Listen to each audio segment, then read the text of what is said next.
posibilidad de suplir cuando se desprendan de la demanda. Ahora me pregunta la duda.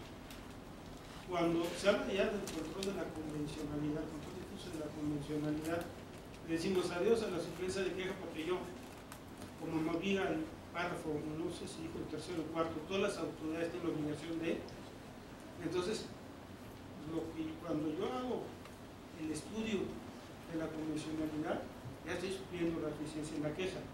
Al menos yo así me siento. Por lo tanto, lo que hago es, si me lo hacen valer, sí considero por el tratado internacional. Si hay violación grave, pues me meto también en convencionalidad. Pero si no, estoy manejando no suplir la queja. ¿Qué opina usted, señor ministro?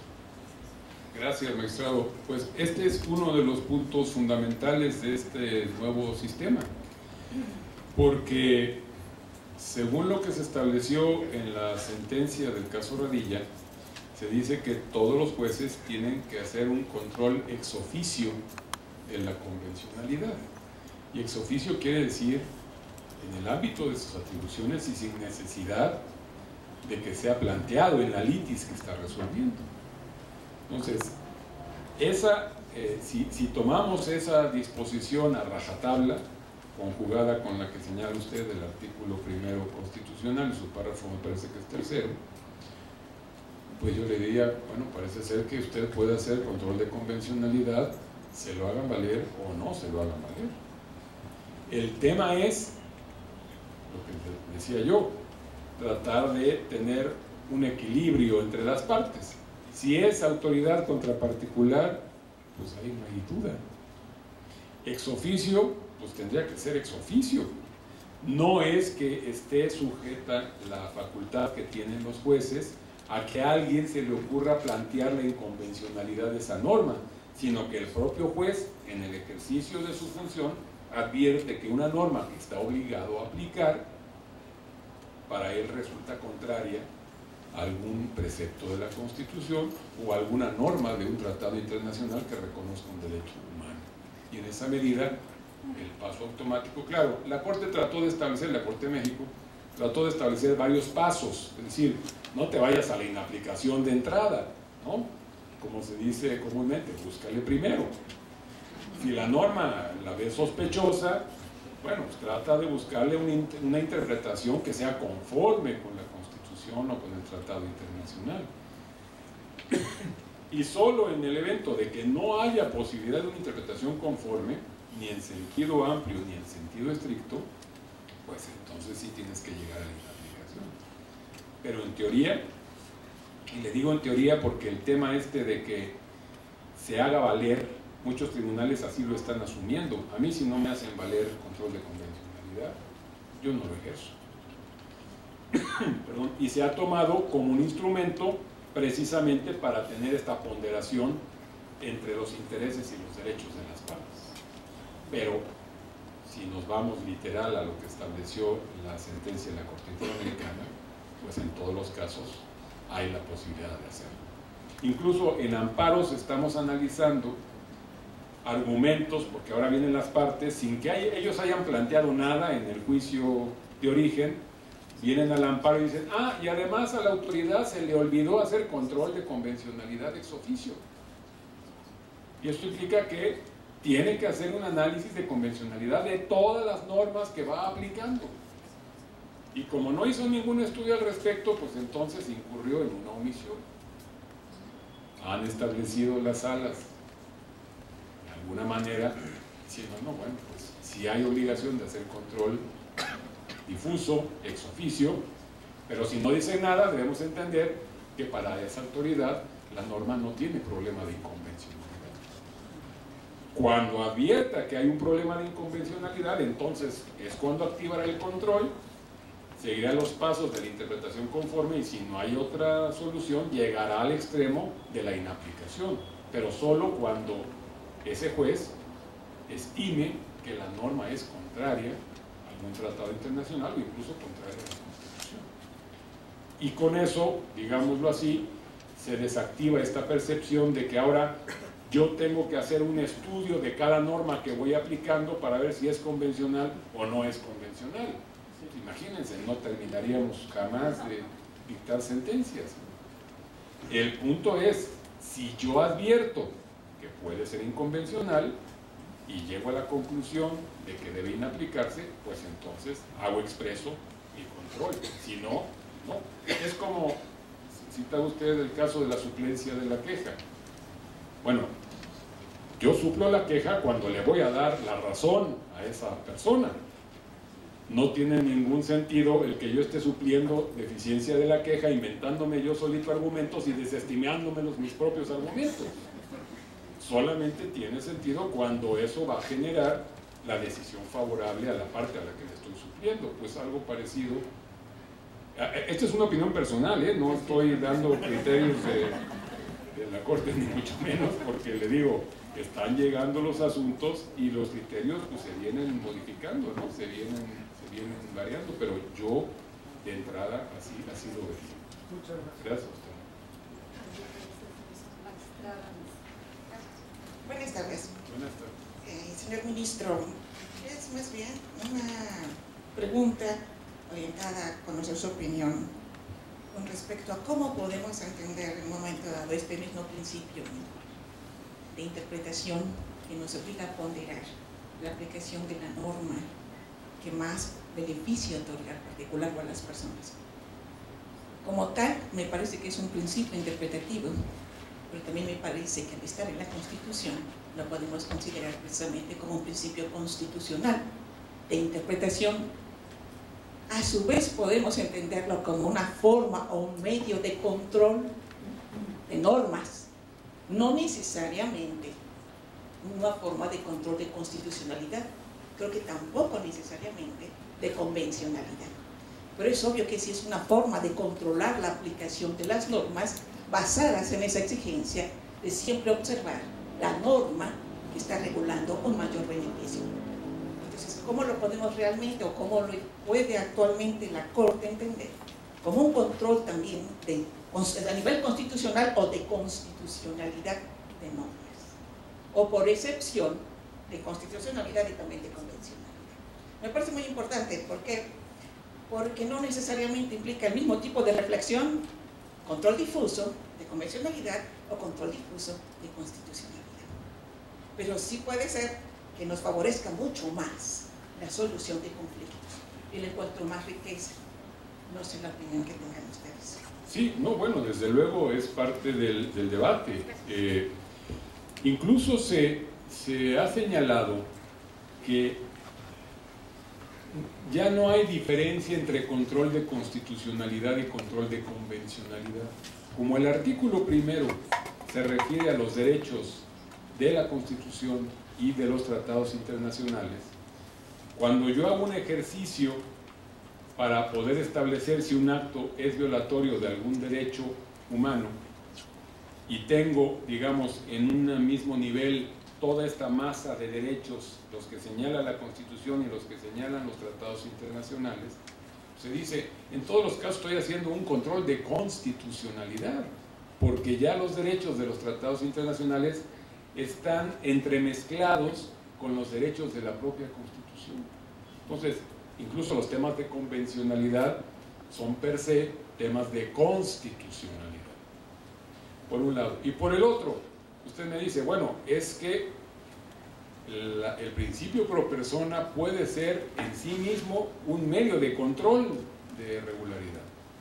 Yo le diría, sí, el problema es cuando tiene una norma constitucional expresa que le marca una restricción al ejercicio de ese derecho.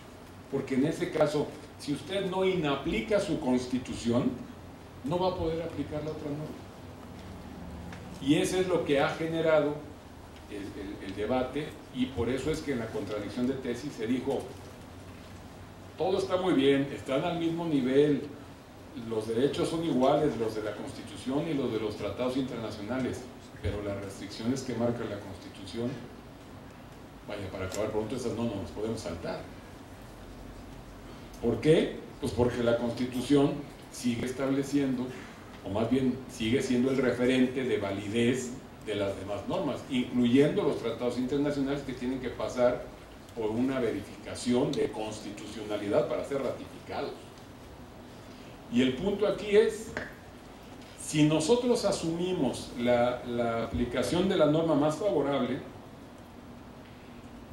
esto quiere decir que en materia de tratados internacionales que reconozcan derechos humanos, ya no va a ser necesaria la ratificación. ¿Por qué? Porque si el tratado internacional genera una protección más amplia, podríamos decir que ese tratado es conforme con la Constitución. Pues en el momento que no recoge las restricciones que marca expresamente la Constitución, no podría ser conforme el tratado, tendría que decir que va más allá de mi Constitución. Y en esa medida, siguiendo esa regla, los tratados que reconocen derechos humanos ya no serían sujetos de ratificación. Con la sola celebración del Ejecutivo de ese tratado, basta que en alguna norma reconozca algún derecho humano para que ya forme parte integrante de nuestro sistema constitucional sin necesidad de ratificación del Senado. Porque el Senado no va a poder contraponer la Constitución al tratado internacional. Esa, digamos, es la postura o los argumentos en contra de la postura que dicen, a ver, aquí es la aplicación de la ley más favorable y olvídate de las restricciones que marca tu Constitución, porque aquí de lo que se trata es de buscar esa norma más general. Bueno, ya no les comenté un ejemplo que también siempre utilizo. El ejemplo para hacer referencia a cómo aplica el principio pro persona o la aplicación de la norma más favorable. Otros 40 minutos no los entretenemos. No, rápidamente. Derechos económicos, sociales y culturales, famosos DES. Nuestra Constitución reconoce varios de ellos. Por ejemplo, derecho a una vivienda digna. ¿La tenemos en nuestra Constitución, sí o no? Está ahí en el artículo 4, claramente, ¿no? Yo les pregunto, ¿qué es una vivienda digna? Y ustedes me dirán, según, ¿no? ¿Y qué pasa si en un tratado internacional se reconoce ese mismo derecho, el derecho a la vivienda digna, pero en ese tratado internacional nos define qué es una vivienda digna? Nos dice, pues mira, una vivienda digna es una que tenga estos servicios, que tenga, no sé, estas dimensiones, estas características, claro, ventanas. No, lo digo porque ya resolvimos un asunto en la corte en donde se vendieron unos departamentos y las ventanas daban al cubo del elevador y se hizo valer afectación al derecho a una vivienda digna. Pero bueno, el punto al que iba yo es, aquí tenemos, bueno, y yo les diría, y conforme a nuestro texto constitucional, ese derecho tiene un contenido prestacional por parte del Estado. Es decir, podemos asumir que el Estado tiene la obligación de proporcionarnos a todos y cada uno de los habitantes de este país una vivienda digna. Durante mucho tiempo se dijo, bueno, son normas programáticas, en realidad no establecen algún derecho en concreto o alguna obligación por parte del Estado. Yo diría, bueno, a ver, ¿es derecho humano o no es derecho humano? Si es derecho humano y está reconocido, debe tener un contenido prestacional y una obligación por parte del Estado de respetar ese derecho o hacerlo efectivo.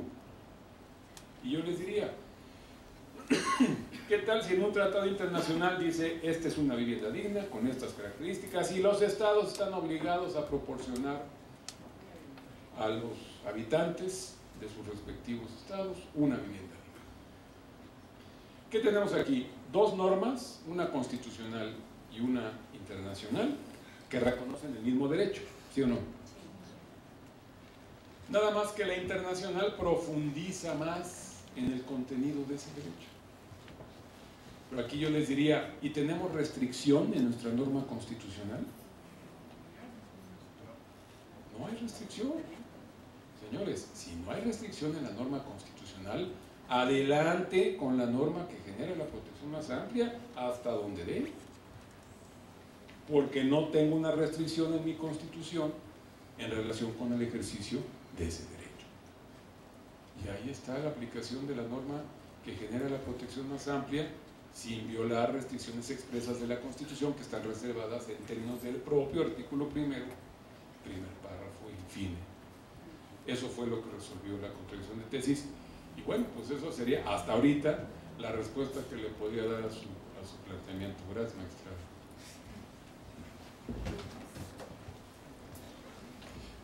Sí.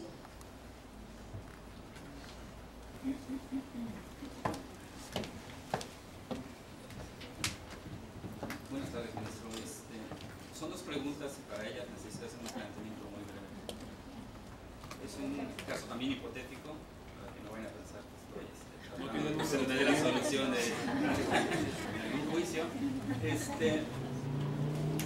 un juicio de lesividad, la autoridad viene y dice, ¿sabes qué? Tu construcción es ilegal porque el certificado de zonificación de uso de suelo fue emitido en contravención a un programa delegacional de desarrollo urbano, ¿no? Esto pasa en agosto de 2010 más o menos. Y necesito dar datos porque... No me vaya a dar el número de expediente. No, por supuesto, porque los magistrados no saben entonces qué les voy a proponer y me van a regresar antes de que lleguen. Para esto, el inmueble en el que se está construyendo se adquiere por prescripción positiva en el 2008, unos años antes. Evidentemente los bienes del dominio público son embargables, indestructibles, inalienables, entonces se llega a la conclusión de que esta es una propiedad privada. En el programa delegacional le dan el carácter de espacio abierto a los parques, a las plazas, a las calles con banquetas amplias, y en ese mismo programa delegacional, si bien es cierto, se define cuáles son los grupos que van a regir para esa delegación en materia de desarrollo urbano. Se dice se deberá estar a lo acordado en un plano. En el plano a este predio se le da el carácter de espacio abierto como si fuera un bien del dominio público. Ahora la pregunta es, ya sé cómo podría resolver. La pregunta es, ¿me aplicaría el programa delegacional de desarrollo urbano cuando el actor, por prescripción positiva y a través de una sentencia de la sala de